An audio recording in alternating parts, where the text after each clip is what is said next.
বাইরে কনকনে শীত আর আমার ভেতরে গরম। কারণ এই যে পায়ে জুতা, আর যেন তেন জুতা না, এটা হচ্ছে স্কেটিং জুতা। অর্থাৎ স্কেটিং মানেই হচ্ছে চাকার জুতা, চাকার জুতা মানে রোলার জুতা, রোলার জুতা মানেই হচ্ছে শরীরের গরম। এই শরীরের গরম কেমনে আসে চিন্তা করতে পারেন। এই স্কেটিংকে বলা হয় এক্সারসাইজ, মানে ব্যায়ামের রানী। অর্থাৎ গত মাসে শরীরের ওজন ছিল, ওয়েট ছিল 102 কেজি, উইদাউট, অর্থাৎ কোনো রকমের ডায়েট প্ল্যান ছাড়া। বিশ্বাস করবেন, কিছু খাই বা না খাই, ওই যে টোস্ট বিস্কুট সবসময় মুখে চলে, এছাড়া তো হাবিজাবি আসেই, অর্থাৎ কোনো কিছুতেই না নেই। আগে মানে ভুরি ভুরি প্রতি বেলায় একটা করে গ্যাসের ওষুধ খাওয়া লাগতো।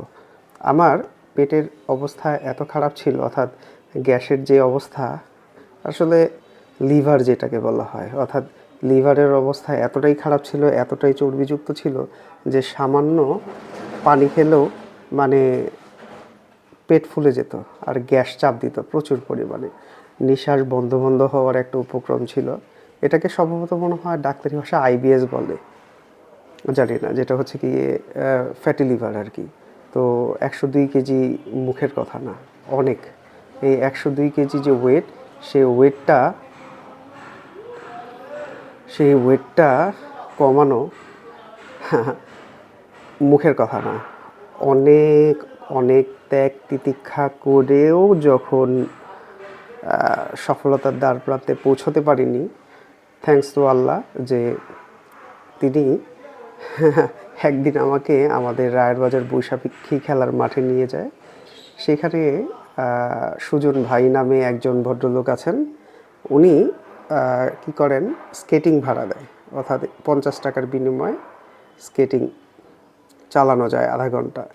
তো শৌখিনতার বশবর্তী একটু দুষ্টামির ছলেই ছেলেকে যখন দেই, দেখি যে ছেলে প্রথম দিনে ভালো পারফরমেন্স করেছে। তার এই পারফরমেন্সেই তাকে একটা স্কেটিং শু কিনে দেয়া, এবং দেখা গেল তাকে শিখাতে গিয়ে যখন মনে হলো যে না, আমিও পারবো, তো নিজেও কিনে ফেললাম। হ্যাঁ, প্রথমে একটি কিনেছি, সেটা হচ্ছে আমাকে দিয়েছিল টিয়ানি ব্র্যান্ডের, যেটার দাম নিয়েছিল 5,500 টাকা। সেটা ভালো ছিল না, অর্থাৎ আমার 102 কেজি ওয়েট সে নিতে পারতো না।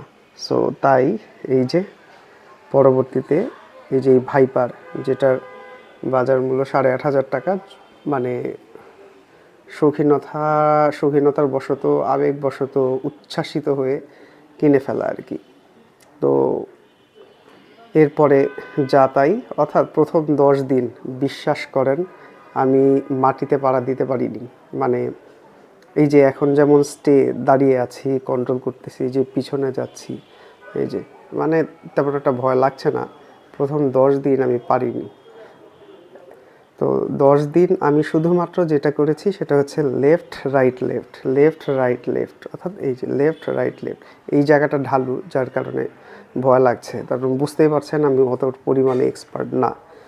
তো এত পরিমাণে এক্সপার্ট না হয়েও আলহামদুলিল্লাহ আমার ওয়েট এখন 88 কেজি, অর্থাৎ 102 কেজি থেকে 88 কেজি।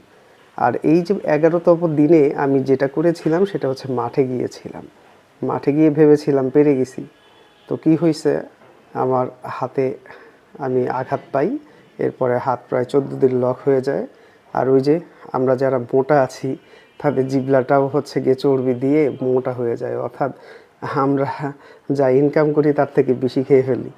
সো এই অবস্থায়, অর্থাৎ জিবলাটাকে কন্ট্রোল করতে না পারায় আমার ওয়েট আবার 5 কেজি বেড়ে যায়।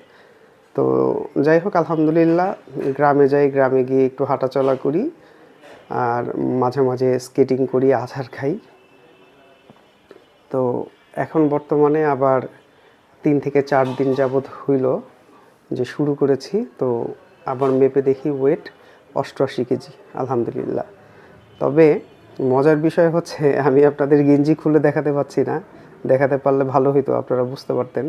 অর্থাৎ প্রায় 1 মাস আগে যেখানে আমি আমার মানে বডি খুলে দেখতে নিজেই লজ্জা পেতাম বা দেখাতে পেতাম না, আলহামদুলিল্লাহ এখন আয়নার সামনে খালি বডি হয়ে দেখতে আর পার্থক্য বুঝতে ভালোই লাগে। তো স্কেটিং জিনিসটা আসলেই খুবই মজার। ও আরেকটা জিনিস বলি, সেটা হচ্ছে আমি কিন্তু স্কুটার চালাই, আর এখন মানে যেখানে প্রতিদিন স্কুটার বের না করতে পারলে ভাল লাগতো না, বউ বাচ্চাদের নিয়ে নদীর পাড়ে ঘুরতে না যেতে ভালো লাগতো না, সেই ভিডিও হয়তো বা আপনারা দেখতেন। তো এখন কিন্তু আর সেটা হয় না বলতে হচ্ছে আমি এখন প্রায় স্কুটার বেরই করি না।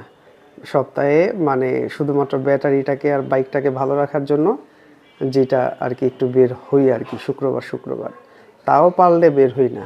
মানে এখন শুধুমাত্র স্কাটিং।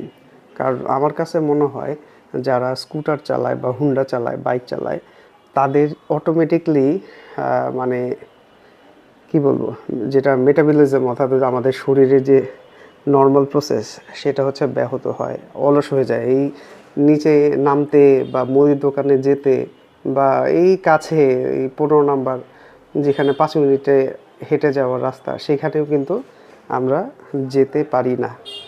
আর আলহামদুলিল্লাহ এই স্কেটিং করার পরে বিশ্বাস করেন, আমার ছেলেকে মানে ছেলে ছিল হচ্ছে শুকনা। তো বাচ্চারা স্কেটিং করলে যেটা হয় সেটা হচ্ছে ওদের কিন্তু বডিটা মানে স্ট্রং হয়। আর আমরা দেখা গেছে যে এই বয়সটা হচ্ছে কি আমাদের মানে কি বলবো, এই বয়সে কিন্তু আমাদের প্রচুর পরিমাণে এনার্জি থাকে, প্রচুর পরিমাণে শক্তি থাকে, যেটা চর্বির রসাতলে ঢাকা পড়ে। আর এই চর্বি থাকার কারণে মানে কি পরিমাণে কষ্ট যে সহ্য করতে হয় আর মানুষের নিন্দা, তো দুইটাই আর কি একটু কেমন যেন মানে কি বলবো, মানে কষ্টদায়ক, ভালো লাগে না। তো উঠতে বসতে নাইতে খাইতে কিছুই ভালো লাগে না। আর তাছাড়া যখন শরীর মোটা থাকে তখন কিন্তু আপনার অসুখ বিসুখও বাধা আসে, মানে বিনা দাওয়াতের অতিথি হয়। প্রতিদিন নতুন নতুন অসুখ, প্রতিদিন নতুন নতুন রোগ, তো এগুলো ভালো লাগে না। সো আলহামদুলিল্লাহ। ও তার উপরে হচ্ছে গিয়ে খরচ তো আছেই, টাকা পয়সার খরচ, ওষুধ কিনেও এই সেই হাবিজাবি, কাজে মন বসে না, প্রেশার হাই থাকে। তো যারা ফ্যাটি মানুষ তাদের হয়তো বা প্রেশার লো অথবা হাই থাকে। তো এটা হচ্ছে একটা বড় সমস্যা। তো এই বড় সমস্যা সমাধানে যেটা দরকার সেটা হচ্ছে গিয়ে এই যে স্কেটিং করা। তো স্কেটিং করতে গিয়ে আছাড় খাবো, পড়ে যাব, তারপরে ইনশাল্লাহ থামাবো না। আর দোয়া করবেন যাতে বড় সড়ো কোনো ফ্র্যাকচার না হয়, ফ্র্যাকচার হইলে প্রবলেম। তো চিন্তা করেছি যে এখন একটু বাসায় ভালো মতো নিজেকে আয়ত্ত করব, মানে নিজে একটু প্র্যাকটিস করব বেশি বেশি। কারণ নর্মালি একটা বাচ্চা সে হচ্ছে আমার সাপোর্টে বা বড়দের সাপোর্টে মানে ওরা হাত ধরে ধরেও দিতে পারে, কিন্তু আমরা কার হাত ধরবো, আমাদের নিজেদেরই তো ওয়েট বেশি। সো এই জন্য ওরা যেটা একদিনে শিখতে পারবে, আমরা যারা একটু এজি আছি অর্থাৎ 30+, 35+, তো তাদের ধীরে ধীরে শেখাই উত্তম। কারণ আমাদের এখন বর্তমানে মানে কি বলবো, মানে বুড়া হবার পথে, বা অনেকে আবার বলে বুড়াও হয়ে গেছি। সো এই সময়ে আমাদের একটু সতর্কতার সাথে চালাতে হবে। আর আরেকটা জিনিস, যে স্কেটিংটা আসলে শখ হিসেবে তো ঠিক আছে, শখ হিসেবে না নিয়ে এই যে দেখেন, অর্থাৎ আপনি যদি বডি কমাইতে চান, শরীর কমাইতে চান এবং আপনার তারুণ্য ধরে রাখতে চান, আশা করি এটা সবচাইতে ভালো হবে। সো যারা যারা কমেন্ট করতে চান কমেন্ট করে ফেলেন, ইনশাল্লাহ উত্তর পেয়ে যাবেন। আর যারা যারা স্কেটিং শিখতে চান তারা ইনশাল্লাহ যোগাযোগ করেন। দেখা গেছে যে আমি তো একা, আমার পার্টনার নেই, সো আমার পার্টনার হয়ে যাবে, একসাথে মাঠে প্র্যাকটিস করতে পারবো বা আমি শিখাইতেও পারবো। অলরেডি আমার গ্রামের অনেক ছেলেপেলেদেরও আমি স্কেটিং শিখিয়েছি, অর্থাৎ আমি বলেছি আমার 2টা স্কেটিং। তো এই 2টা স্কেটিংয়ের একটা স্কেটিং আমি গ্রামে নিয়ে নিয়েছি এবং ওরা বিশ্বাস করেন যেটা আমি 1 মাসে শিখতে পারি সেটা ওরা 1 দিন কি 2 দিনের মানে প্র্যাকটিসেই পারে। সো এই জন্যই মন খারাপ করার কিছু নেই। যারা আমাদের মতো মোটা আছেন তাদের জন্য আসলে স্কেটিংটা গুরুত্বপূর্ণ। তবে আমাদের ফ্যাটি মানুষ যারা আছে তাদের বা এইজি 30+, 35+, তো তাদের হচ্ছে ব্রেনটাও বাচ্চাদের মতো দ্রুত রেসপন্স করে না। এইটা দরকার, অর্থাৎ আমাদের বডি কন্ট্রোল করার জন্য এইটা দরকার, যেটা বাচ্চাদের স্বার্থ থাকে, তাই ওরা খুব দ্রুত পারে। আর আমরা যারা শিখতেছি তারা মানে আশাহত হব না। এই যে যেমন আমি জীবনেও স্কেটিং করতে পারবো কিনা জানি না, তারপরও কেমনে কেমনে শিখে গেলাম আলহামদুলিল্লাহ। এই যে 2 পায়ে দাঁড়াইতে পারতেছি পাকার উপরে। সো স্কেটিংয়ের সবচাইতে কঠিনতম কাজ হচ্ছে এই পাকার উপরে দাঁড়ানো। এই যে পাকার উপরে দাঁড়ানো, নিজেকে ব্যালেন্স করা, এটা শিখতে আমার অনেক সময় লেগেছে। তো আলহামদুলিল্লাহ। তো আপনারা যারা চান মেদ ভুঁড়ি কমাতে, তারা অবশ্যই স্কেটিং কিনেন। আর কমেন্ট করেন কারা কারা আমার সাথে অ্যাড হবেন, কারা কারা নতুন শিখবেন। ইনশাল্লাহ চেষ্টা করব তাদের হেল্প করার জন্য, তাদের স্কেটিং শেখানোর জন্য। তো ধন্যবাদ।